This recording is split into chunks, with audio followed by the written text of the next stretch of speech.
But HAMZA, to you first, my friend. 4 defeats on the bounce, another lead that you bottled. Talk to us, mate. I don't know where to start. The thing is,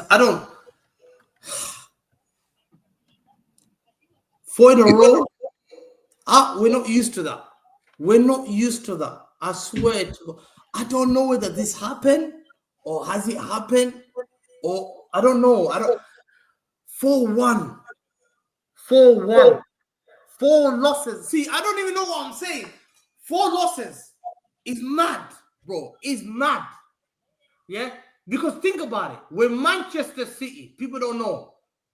4 losses in a bounce. Fair enough against Spurs. Bournemouth, fair enough. Sporting 4-1. Sporting Lisbon 4-1. And then Brighton 2-1. Today, I looked at the back line. I thought, the young boy shouldn't be set up with that back line. I looked at that back line and I thought, oh my God. Oh my God. I know we've done 4 in a row. I don't want people to talk about that 4 in a row. I know we've done 4 in a row. But the back line was poor. They created chances after chances after chances. And they could have scored. Let's make it clear. They could have scored many goals. They could have scored 3, 4. Let's be honest. I said the first thing. Oh, sorry, wrong person. Defend that 1-0 lead. We could defend. We were 1-0 up against Sporting Lisbon. 1-0 up. Bro, come on. That's easy, man. Come on. That's easy. Sporting Lisbon.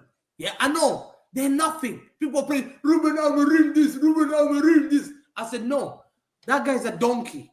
He's a donkey. Yeah? It's just our back line is weak. Our black line is weak. We've got a youngster who's been put in a back line that I feel sorry for. He's playing with Kyle Walker, Rico Lewis, who's not physical. It's a weak defense, like physically. Sorry, HAMZA, I'm jumping in, right? Hang on a minute. I'm jumping in for a minute here. You've got Kyle Walker, one of the best right backs in Premier League history. You got £70 million, best left back, stroke centre back in the world, you've said before, Guardiola. Rico Lewis is heavily experienced, highly gifted football player. Yes, you've got a youngster out there, but the amount of Premier League teams, okay, that put youngsters into their teams to play are not losing 4 on the bounce and are not taking leagues 2 games running and collapsing. That is an absolute load of codswallop. Your team stinks right now when the pressure is on. Your wide players can't score goals. Phil Foden's having one of the worst seasons ever. Why are those things happening? It all comes down to one thing. I'm a man of knowledge of football. I know football. I can smell danger. I called this summer.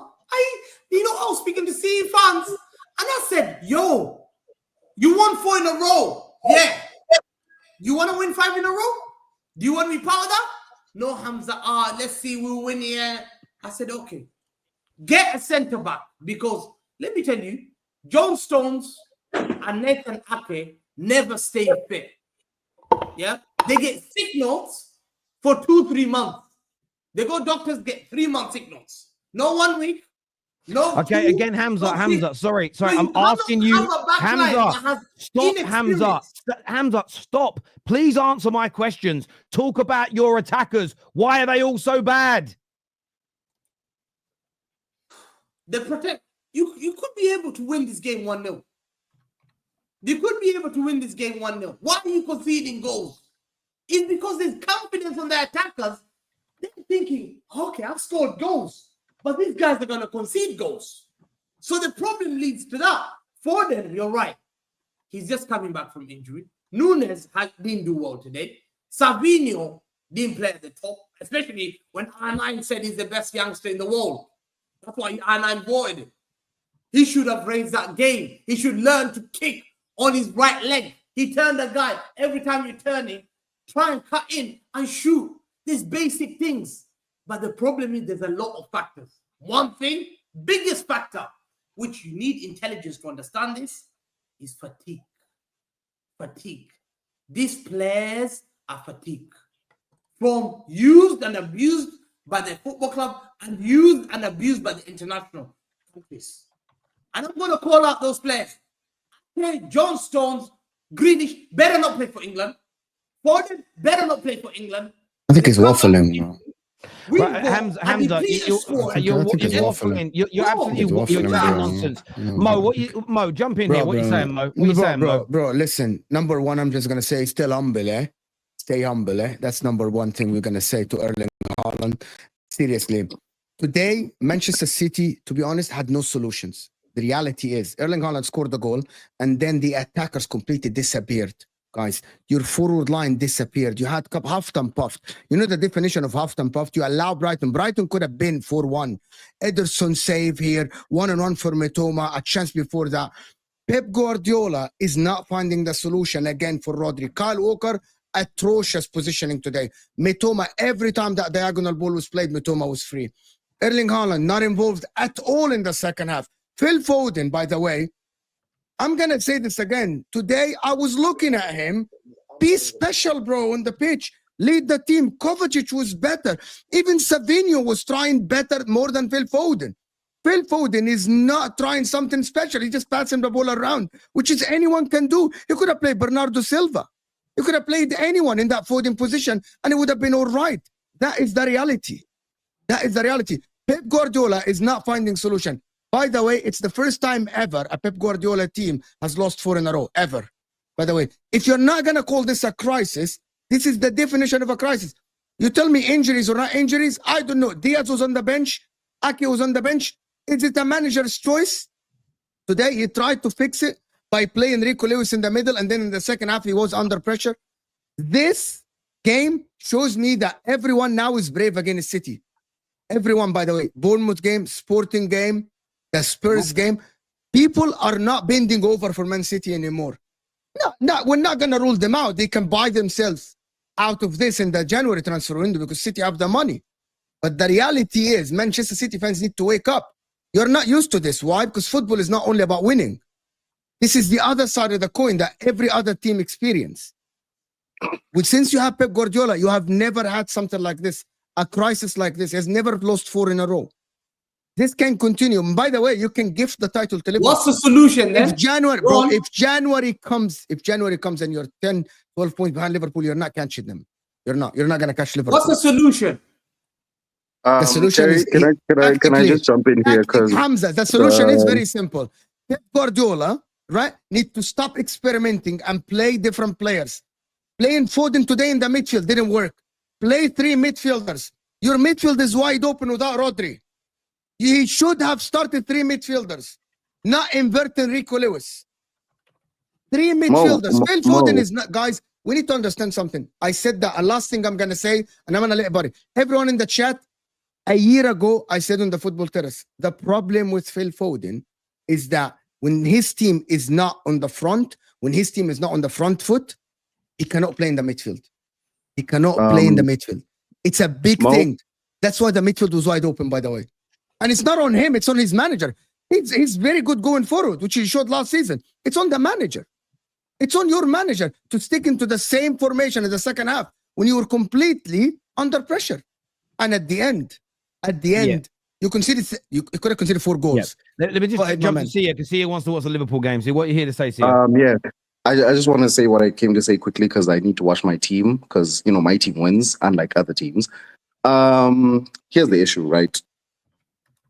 The thing with City is, one, the recruitment has been absolutely shit.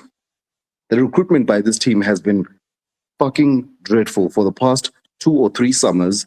They have not addressed certain holes in their team. They let Mahrez go and signed no one to address that hole. Jeremy Doku, he's a cute signing. Yay, he dribbles, he beats players. Wow. But he doesn't do anything. There's no goals from their wingers. Jack Grealish, everyone says, oh, he's a baller because he can take the ball, turn, and win a foul. What else? What else can you do? Is winning fouls the barometer nowadays? They used to have a fantastic fucking squad. They had Leroy Sané who can fucking score goals. See, they had Sterling who could score goals. They had Mahrez who could score a goal. Now, who do they have? Oscar Bob looked like a very good option in the summer when they were in preseason, but he's injured. Can Doku be a reliable player to score a goal when you need it? No. Can Savinho? We don't know yet. Can Grealish? Fuck no. So Man City have recruited very poorly. They don't have players to address certain holes in the squad. And we can use excuses like HAMZA, like say, oh, injuries. Why don't you sign players to address those holes when you do have those injuries? Why didn't you sign a player to take over after Rodri? Why didn't you sign a player to take over when Kevin De Bruyne is either injured or off form? I'm sorry, but there's no fucking sympathy for this team because every single problem that they have, it is their own fault. They didn't address holes in their own squad. See, I agree with you. Listen, I know they've got some players out injured at the moment, but they have, look, Man United have more players out now right now than they do, and no one is talking about us having an injury crisis. Exactly. It's poor recruitment, and Pep hasn't found the solution. And I exactly. Even Liverpool, we have injuries. We have Jota and Kayser out in our attack, but no one's saying, "Oh, Liverpool have an injury crisis in attack. They have no subs." But why is it that when it's Man City, HAMZA wants to come on here and spout shit about injuries? People should feel sorry for us. Oh, fuck that, bro. Your club recruited very poorly. Your manager cannot find any solutions. We admitted that as Liverpool fans about Jurgen Klopp last season. He couldn't find solutions for our problems. Why is it that for Pep Guardiola, we can't admit that the guy is out of ideas? It happens to managers.